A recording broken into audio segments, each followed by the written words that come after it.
If you've spent years digging into military archives, field manuals, and the small details most documentaries skip over, you know that the Second World War wasn't just won by tanks, planes, and strategy. It was won by ordinary soldiers who mastered extraordinary skills. Skills so effective that many units kept them restricted, classified, or simply unspoken. Before we dive in, let me give you a quick hook that sets the tone. For the next minute, I want you to think about this. Thousands of soldiers walked into bitter winters without proper gear and still survived. Others slipped behind enemy lines with nothing but a knife, a map, and a compass, and came back. These weren't accidents or luck.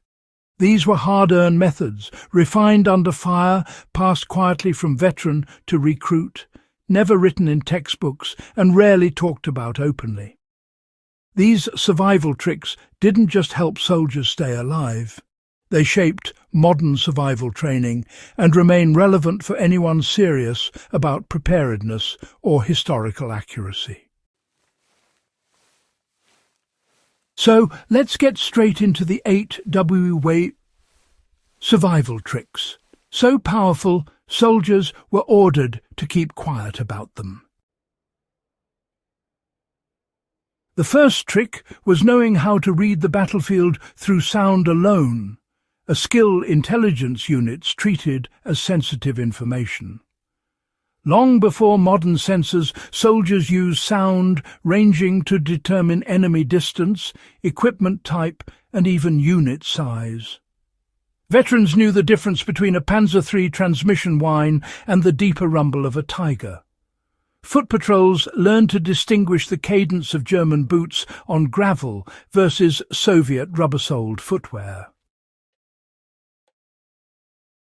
This wasn't just trivia. This meant knowing whether to stand and fight or, well, slip away unnoticed. Today, this translates perfectly into bushcraft and outdoor awareness, you know. Spend time outdoors with your ears trained. Practice identifying the distance of footsteps or vehicles. Start by removing distractions, listening for echo patterns, and then slowly increasing your accuracy. This old skill is still used in modern reconnaissance units for a reason. The second trick involved using controlled microfires that produced almost no smoke, a method command discouraged soldiers from sharing widely. In winter campaigns, from the Ardennes to Stalingrad, fires meant life. They also meant death if spotted. Elite units learned to burn dry fuel in narrow, wind-shielded pits, feeding it slowly to keep flames invisible from a distance. Some used a trick of mixing crushed charcoal with dry wood to temper smoke output. Civilians in cold regions still use these low-signature burns.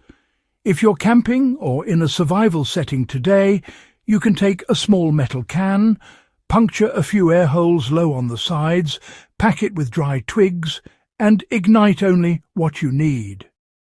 It heats quickly without sending plumes of smoke skyward.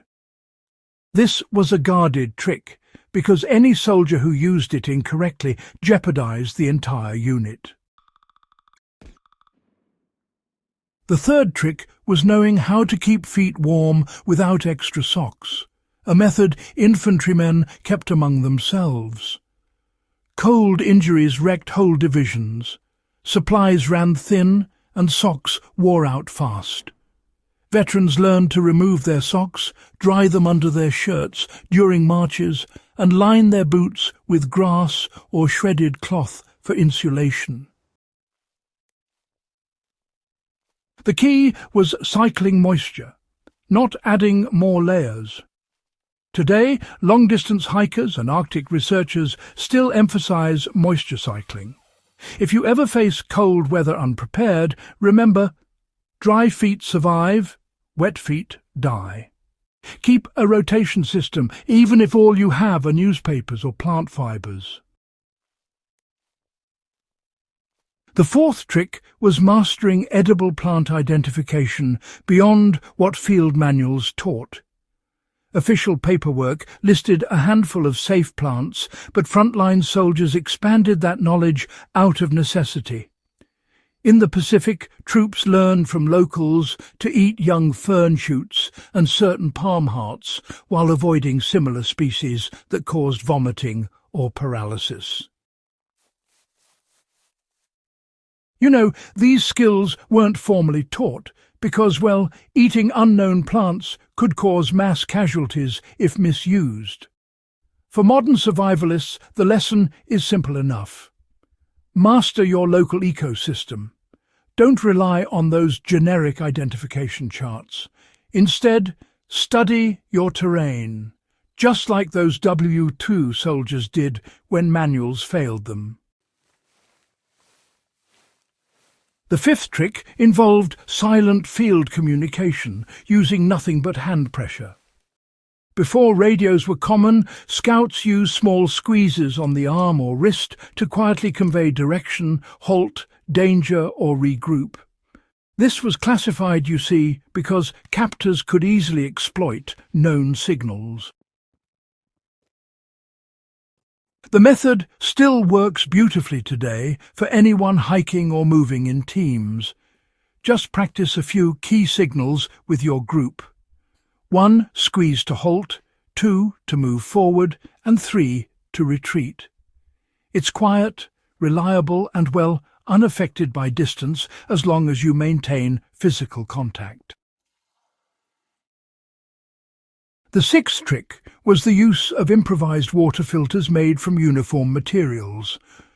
Soldiers learned to layer sand, cloth and charcoal inside canisters or helmets to produce drinkable water in the field. This wasn't glamorous, but it kept whole units hydrated when supplies were cut. The key was crushing charcoal into dust, passing water repeatedly through layers, and then boiling. You can recreate this today with a bottle, some cloth, ash or charcoal, and clean sand. Every serious survivalist should practice this at least once. The seventh trick was using map and compass triangulation to navigate even when disoriented, a technique trained only in select units. When artillery shells disoriented troops, they relied on 2 or 3 fixed points, trees, distant hills, stars, to re-establish direction.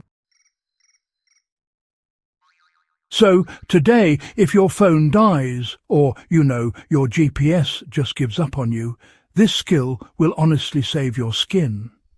All you need to do is learn how to shoot 2 bearings with a compass, draw the lines, and, well, pinpoint your exact location where they cross.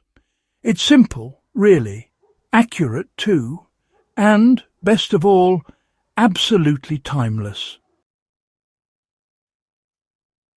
The eighth trick was emotional detachment training that soldiers rarely talked about openly. Not the Hollywood version. This was controlled breathing, mental compartmentalization, and focusing on the next immediate task instead of the chaos around them. This kept soldiers functional during firefights or after witnessing trauma. Modern firefighters, medics, and disaster responders still use this micro-focus method. If you ever face a crisis, shrink the world to the next step. Stabilize breathing, identify the safest direction, take one action, then another. These 8 World War II survival tricks weren't myths or romanticized lore. They were real, functional, and often restricted because of how effective they were. They helped soldiers survive the harshest conditions imaginable, and they remain highly relevant for any serious historian or survivalist today. If you found value in this breakdown, make sure you subscribe to the channel, share this video with fellow history buffs, and help keep these powerful lessons alive.